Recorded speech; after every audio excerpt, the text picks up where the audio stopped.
신약성경 골로새서 1장 13절과 14절을 봉독합니다.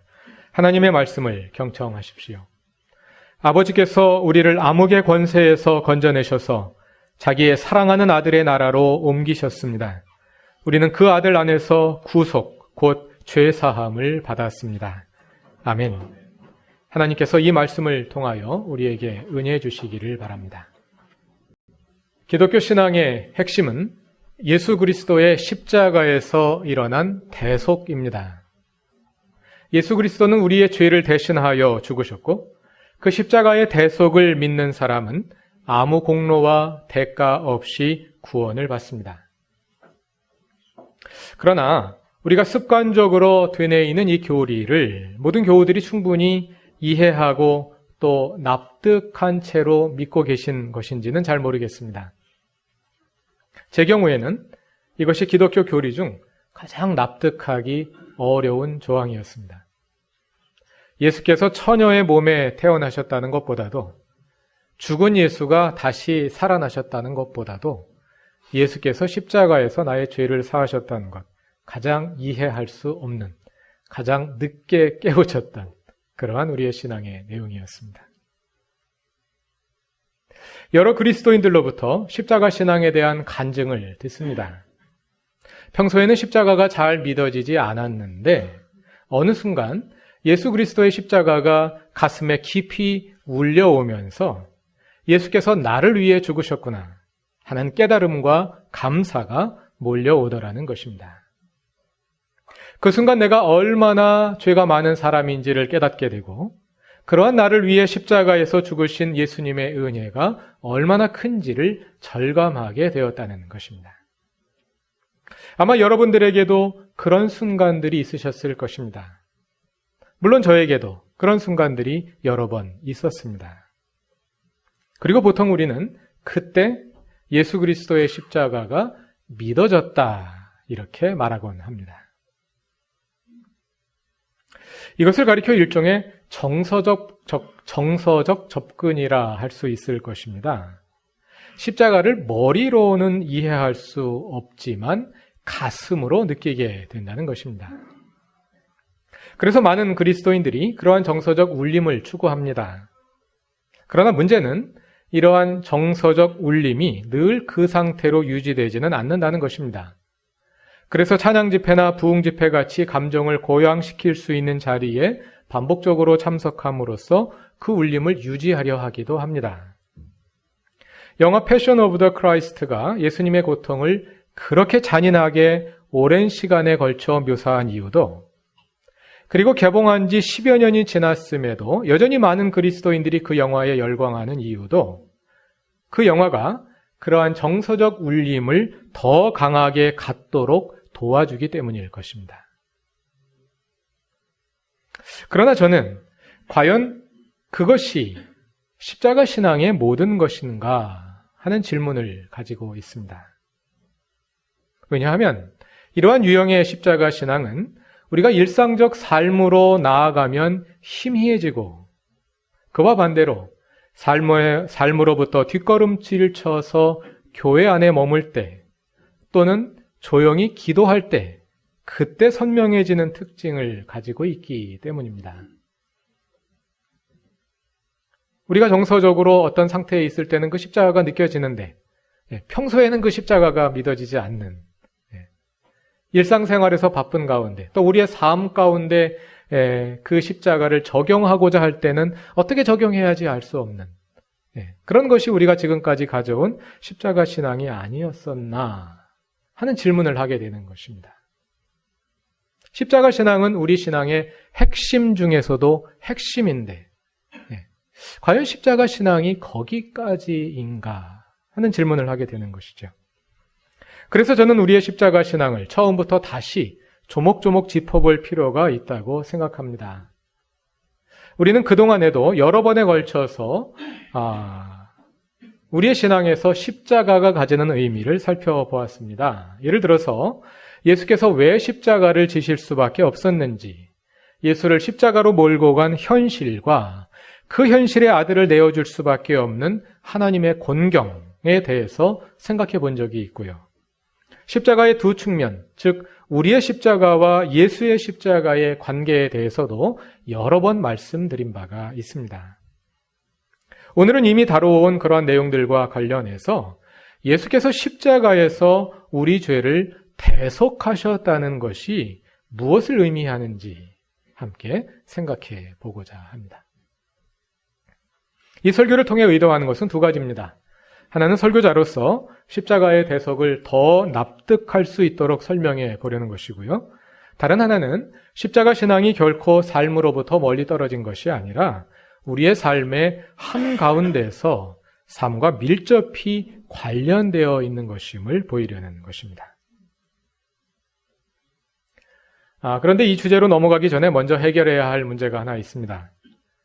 지난주 부활주일 설교에 대해서 질문이 들어왔기 때문에 그 질문에 대해서 답을 먼저 드리려고 합니다.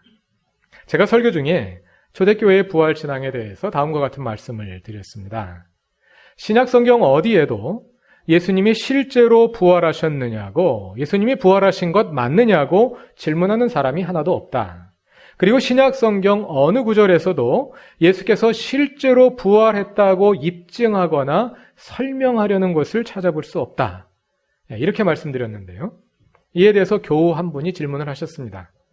그럼 도마는 뭐냐는 거죠. 도마가 바로 그런 사람 아닙니까? 도마는 다른 제자들로부터 예수께서 부활하셨다는 소식을 듣고도 믿지 않았으니까요. 또 예수께서 도마에게 손과 옆구리를 보여주시는 것은 곧 예수의 부활을 입증하려 하는 행위가 아니냐 하는 반문입니다. 일단 그 교우의 반론이 맞습니다. 신약성경 어디에도 그런 내용이 없다고 제가 말씀드렸는데요. 신약성경 요한복음에 그런 내용이 나오니까요.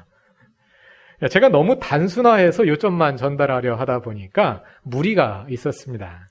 그래서 제가 드리려던 말씀이 무엇이었는지 다시 좀 더 자세히 설명을 드리려고 합니다. 초대교회의 신앙은 예수님의 부활을 기점으로 그 전과 후로 나뉘어진다고 할 수 있습니다.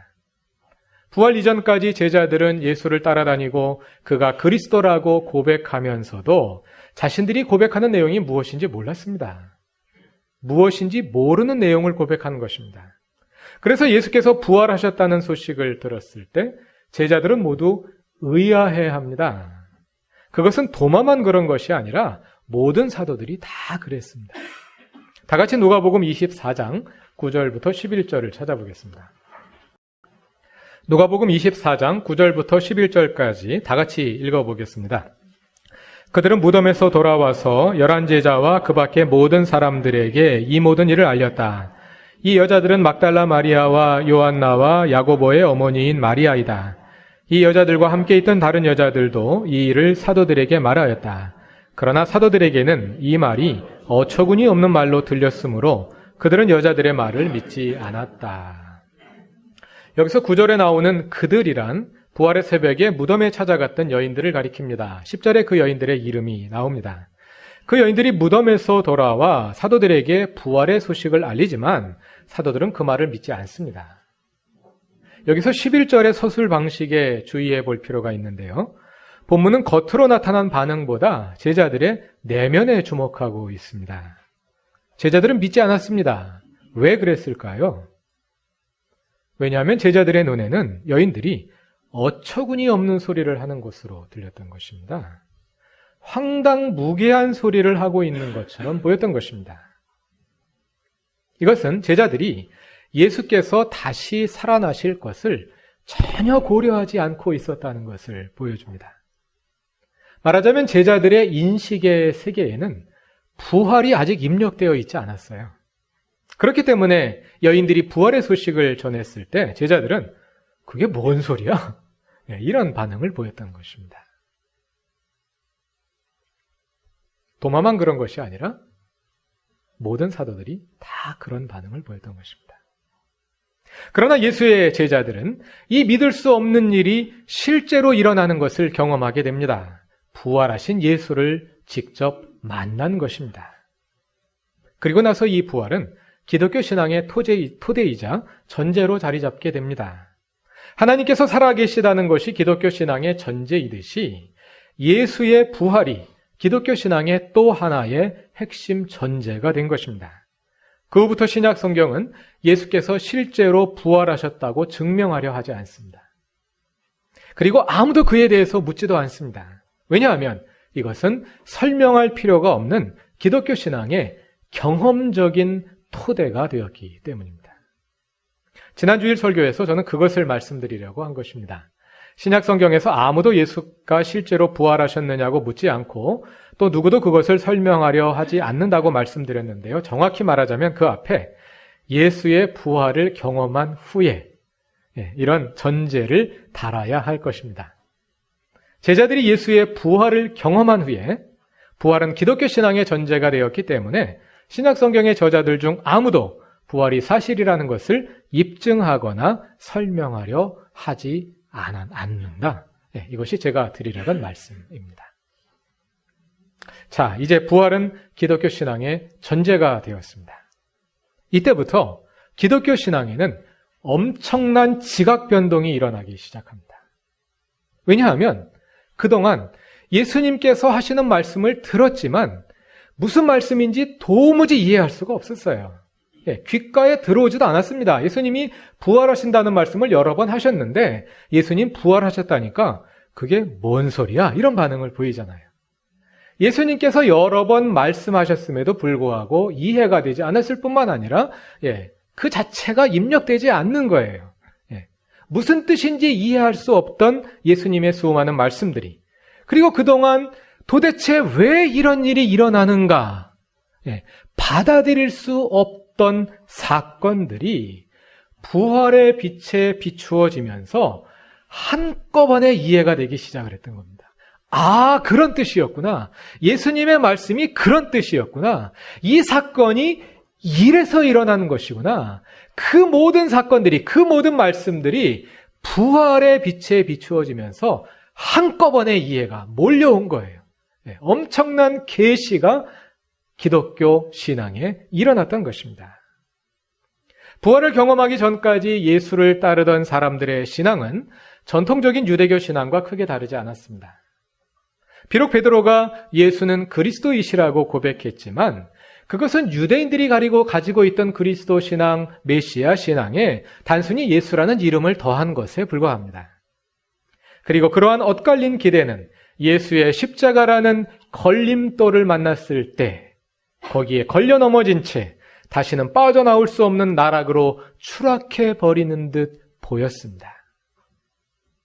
그러나 예수의 부활을 경험한 후에 비로소 제자들은 예수께서 왜 십자가를 지셔야 했는지를 이해하게 됩니다. 그리고 십자가를 이해했을 때 비로소 그들에게는 예수가 그리스도이시라는 것이 무엇을 뜻하는지 이해하는 눈이 열리게 됩니다. 사건의 순서로 말하자면 십자가가 먼저이고 부활이 나중이지만 인식의 순서로 말하자면, 또 다른 말로 계시의 순서로 말하자면 부활이 먼저이고 십자가가 나중입니다. 그래서 기독교 신앙은 부활 신앙 위에 세워졌다고 말할 수 있는 것입니다. 그렇다면 부활에 비추어 볼 때 예수의 십자가는 무엇이었을까요? 부활의 빛에서 볼 때 십자가는 패배가 아니라 승리였습니다. 그것은 예수께서 죄의 세력과 죽음의 세력과 싸우는 방법이었습니다. 이것을 요약하여 신약 성경은 예수께서 십자가에서 우리의 죄를 대속하셨다고 말하는 것입니다. 대속, 이 영어로는 redemption이고요. 우리말로는 속량으로 번역되기도 하고 구속으로 번역되기도 합니다. 구속, 속량, 대속 다 같은 말입니다. 대속이란 대가를 지불하고 노예를 해방시켜주는 것을 가리키는 말입니다. 예수께서 십자가 죽음으로 대가를 지불하시고 죄의 노예 상태에 있던 우리를, 죽음의 노예 상태에 있던 우리를 죄의 지배로부터, 죽음의 지배로부터 해방시키셨다는 뜻입니다. 아마 많이 들어서 아주 익숙한 내용일 것입니다. 그런데 십자가 신앙의 핵심이며 그래서 기독교 신앙의 핵심이기도 한 이 대속의 신앙은 기독교 신앙에서 사실상 소홀히 다루어져 왔고 그래서 그동안 주변으로 밀려나 있었습니다.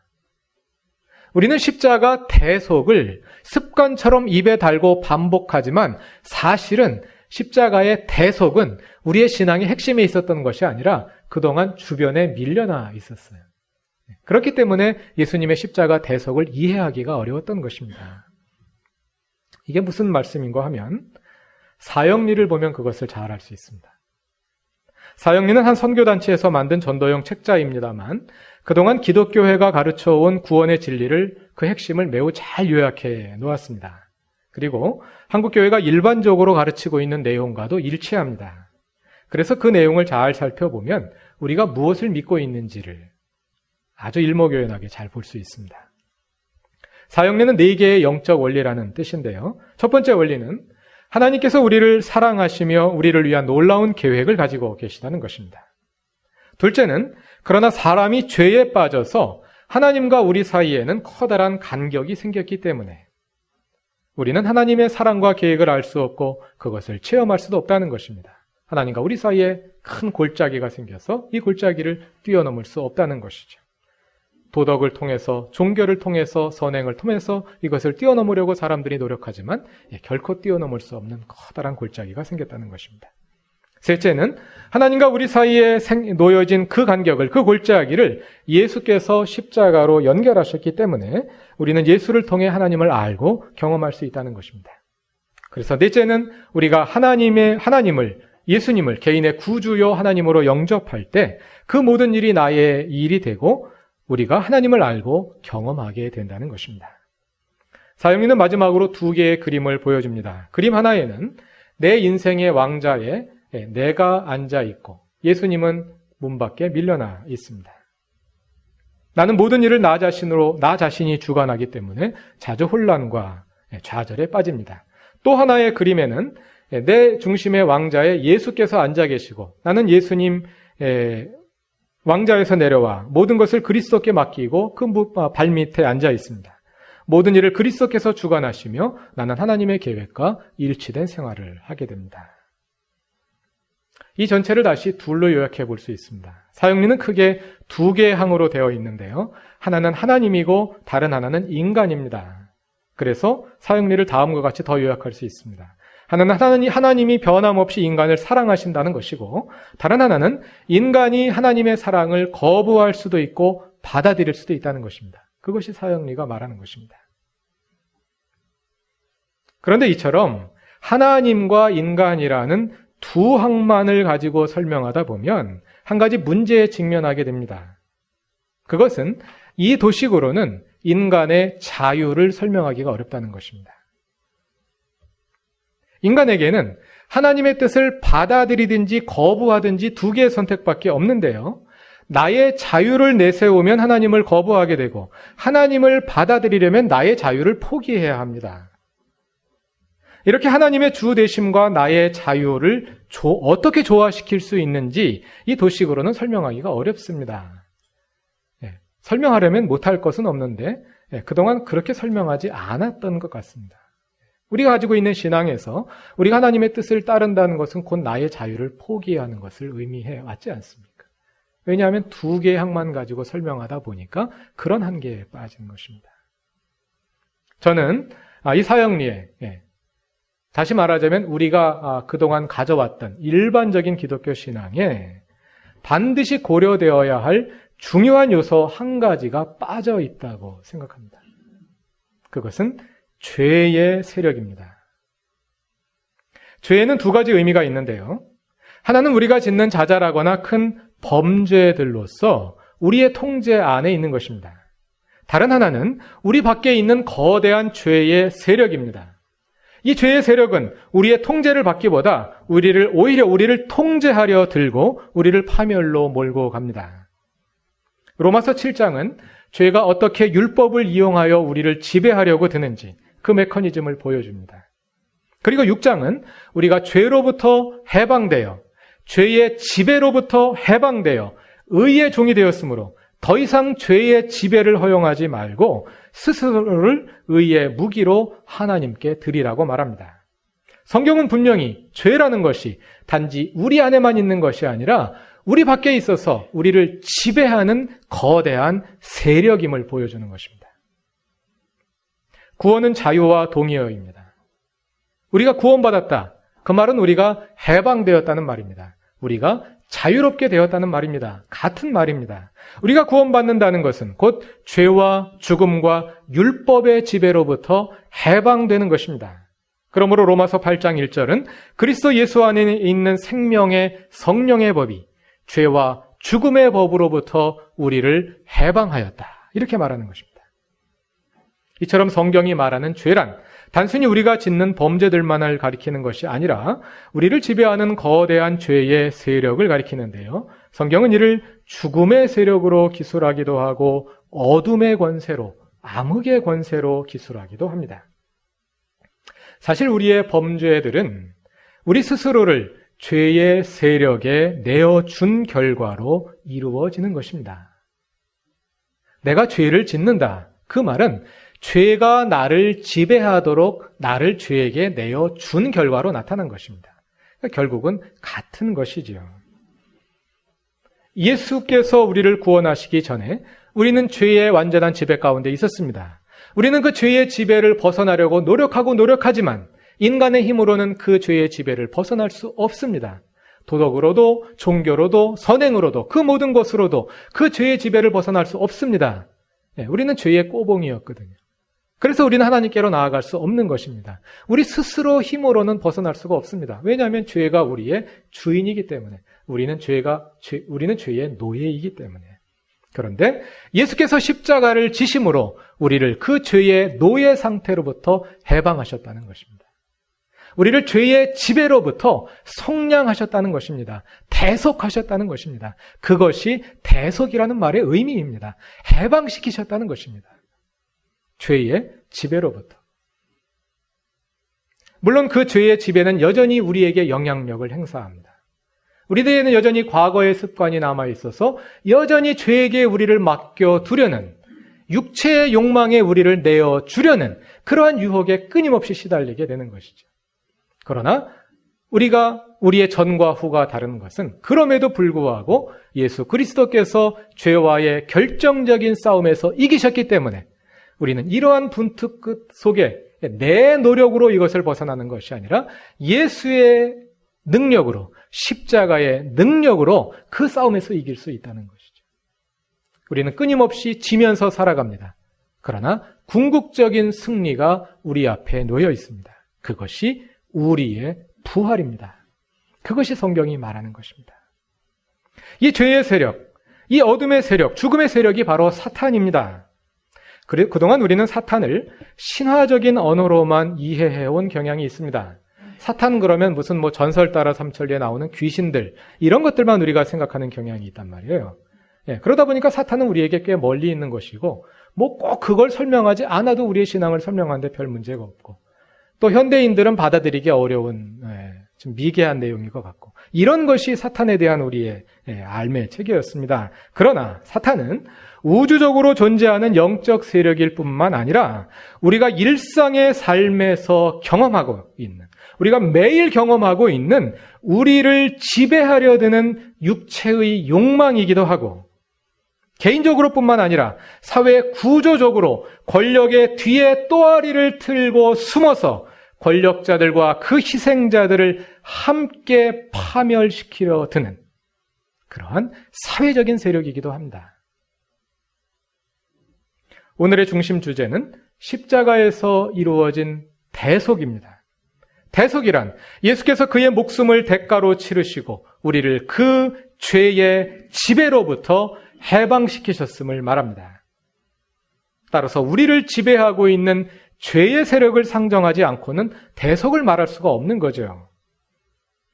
그런데 우리가 믿는 기독교 신앙의 핵심을 요약해 놓은 사형리에는 이 죄의 세력에 대한 설명이 전혀 들어있지 않단 말이에요. 사형리뿐만 아니라 우리는 그동안 이 죄의 세력을 전혀 고려하지 않은 채 십자가의 죄의 용서를 설명했던 것입니다. 십자가의 대속은 기독교 신앙의 핵심 중에서도 핵심입니다. 그런데 그것이 빠져 있다는 것은 우리가 그동안 십자가의 대속을 말하기는 했지만 사실상 그것을 중심에 놓기보다는 주변적인 내용으로 다뤄왔음을 보여줍니다. 우리는 그동안 십자가를 우리가 개인적으로 저지른 죄들과의 관련 속에서만 이해했을 뿐 그것을 우리를 지배하는 죄의 세력과 관련하여 충분히 설명하지 못해온 것입니다. 그러나 예수 그리스도의 십자가로 말미암아 우리가 죄와 죽음과 율법의 세력으로부터 해방되었다는 것은 매우 중요합니다. 왜냐하면 그것은 우리가 그리스도를 영접하기 전이나 또는 영접하는 순간에만 의미가 있는 것이 아니라 그리스도를 영접한 후에 계속되는 성화의 과정에도 중요한 의미를 가지기 때문입니다.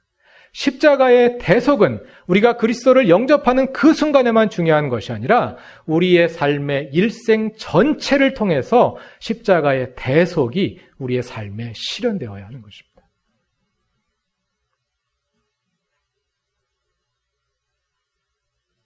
사형리는 이 죄의 세력을 고려하고 있지 않기 때문에 우리의 성화 과정을 제대로 설명하기가 어렵습니다. 사형리에서 죄란 내 안에 있는 것이고 내가 짓는 것이죠. 그래서 사형리의 도식에서 인간의 자유는 하나님의 주권에 도전하여 죄를 선택하는 것으로 간주되기 쉽습니다.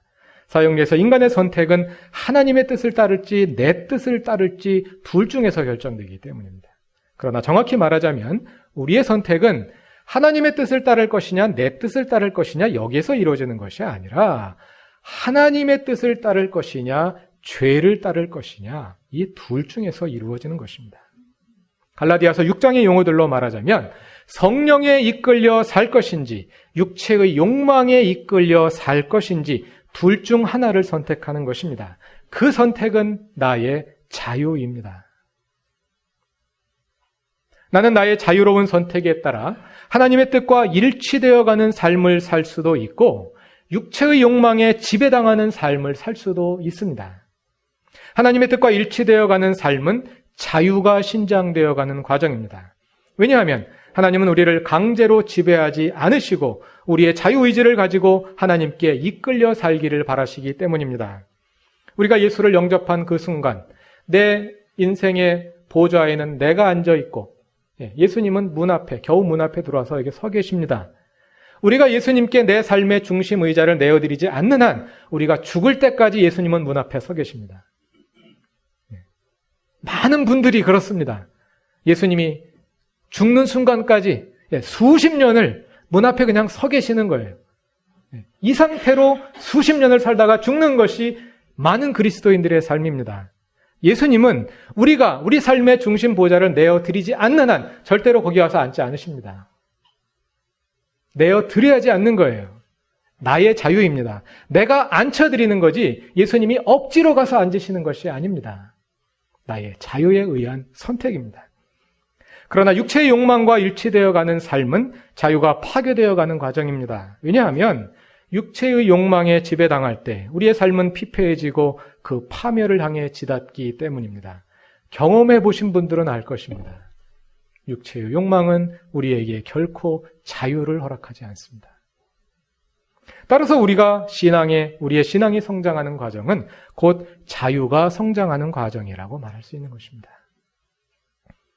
그것은 다시 말하자면 십자가의 대속이 우리가 그리스도를 영접한 그 순간에 머물지 않고 우리의 전 삶의 과정을 통하여 다시 말하자면 성화의 과정을 통하여 지속되고 실현되어 가는 것입니다. 예수 그리스도의 십자가의 대속으로 말미암아 우리는 이미 죄의 지배로부터 해방되었고 여전히 남아있는 죄의 영향의 잔재를 씻어내고 그 자유를 완전히 실현해가는 과정, 곧 그것이 대속이 실현되어가는 과정이라고 말할 수 있을 것입니다. 사랑하는 교우 여러분, 그래서 십자가는 우리가 예수를 영접하는 그 순간에만 의미가 있는 것이 아니라 우리가 천국을 바라보며 성화되어가는 우리 인생의 모든 과정이 곧 십자가의 능력 아래에 있는 것입니다. 그 십자가의 능력으로 사시기 바랍니다. 그래서 예수 그리스도의 십자가에서 이루어진 대속이, 속량이, 구속이 우리의 삶에 온전히 실현되어 우리가 더 이상 죄의 종으로 살아가지 않고 오직 성령에 이끌려 살게 되기를 바랍니다. 예수 그리스도께서 우리를 십자가에서 우리를 속량하셨습니다. 그래서 십자가는 자유입니다. 그 자유를 충만히 누리는 그루터기 교회의 모든 교우들이 되시기를 바랍니다. 다 같이 기도드리겠습니다. 우리를 죄와 죽음의 지배로부터 속량하신 주님, 그래서 우리에게 자유를 주신 주님, 주님이 주신 십자가의 자유를 누리기 원합니다. 우리를 대속하신 십자가의 능력이 교회 안에서만 작용하는 것이 아니라 한 주간 우리의 삶의 영역에서 드러나게 하옵소서. 예수의 십자가와 부활이 박자화된 교리로 머물거나 믿을 수 없는 허황된 신화가 되지 않게 하시고 우리의 삶을 이끄는 원리와 힘이 되게 하옵소서. 대속의 능력으로 살아가게 하옵소서. 예수님의 이름으로 기도드립니다. 아멘.